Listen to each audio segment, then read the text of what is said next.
I'm sure most of y'all can agree that Watching and Dreaming was a borderline masterpiece of a finale. I can only imagine how much more could have been covered if the show hadn't been unfairly cancelled. Even still, the crew did an incredible job with what they were allowed to output here. And one of my favorite yet most unexpected parts of this episode was Luz's Titan hybrid form. This form is without a doubt Luz at her absolute strongest, being able to control magic completely without needing to draw glyph combinations or suffering next to no drawbacks while in this form. What started the domino effect to Luz obtaining this transformation was her saving the Collector from Belos' Titan breath attack. The attack was too much for her body to handle, so she was eventually disintegrated into various balls of light, where for a while both Ida and King presumed she was dead. But let's be real here, even when I saw that, I knew this wasn't going to be the end. I mean, she's the main character, for God's sake. Instead, Luz was sent back to a different part of the in-between dimension where she came into contact with King's father, who, fun fact, is voiced by Aaron Hansen from Game Grumps.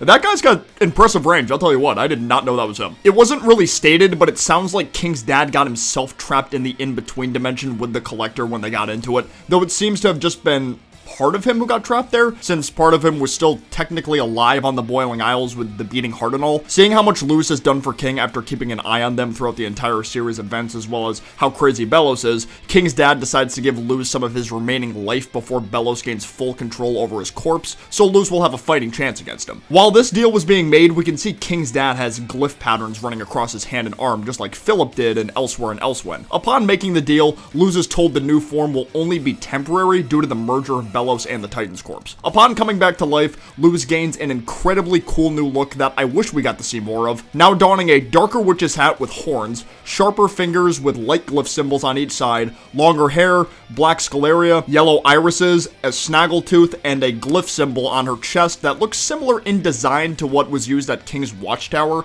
to keep him hidden from the Collector, but it's not exactly the same. Though we later see, based on the zoom in and sound effect in that one scene, that it may serve as the gauge for how much power Luz has left until she goes back to normal. She's also got all these standard glyph combination designs pretty much constantly floating around her body, said symbols always matching the color scheme for what they're used for, like the plant symbol being green and the ice symbol being blue, for instance. One of the first spells she uses is a multi-symbol glyph shield that can fly around and change trajectory quite fast, making shockwaves anytime major movement happens. Also, it's hard to tell if this was Belos making noise, but to me, it sounded like whenever that barrier moved, you could hear the wah sound of being made, which of course is the signature sound for Titans. She can make light spells with actual spell circles now too, which were powerful enough to shake off part of Belos' virus, their destruction also resulting in tons of red-colored grass blooming from the ground. This attack went really far too. It covered the entire area where the Day of Unity ceremony happened. Just like King, Luz gains access to King's Titan Whale, which also took care of Belos' virus pretty easily,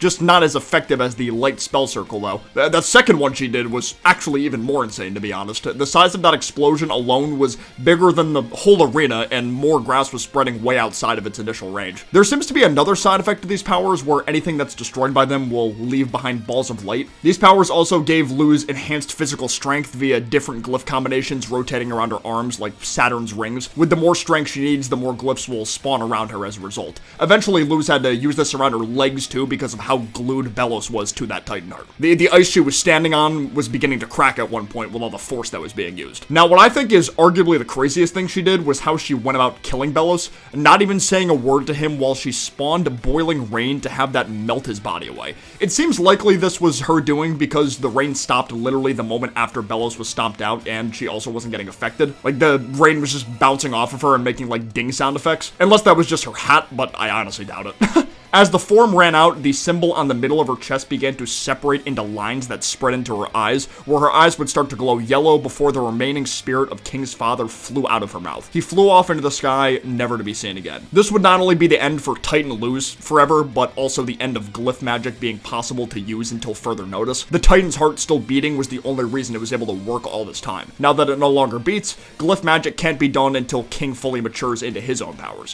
which he seemed to be getting closer to by the end of the epilogue, but not quite there yet. I think that just about covers everything about Titan Luz. Definitely a lot less to talk about here compared to something like Anne Boonchoi's Calamity powers, since Titan Luz is only in one episode for a brief period of time, but hey, I enjoyed every minute of it. Let me know in the comments below if there might have been anything major I missed out on regarding Titan Luz's powers. I would love to know your thoughts. Of course, if you did enjoy this video, be sure to leave a like down below and subscribe with the bell turned on for more content like this in the future. But for now, I will see you guys next time. Peace out, take care, bye-bye.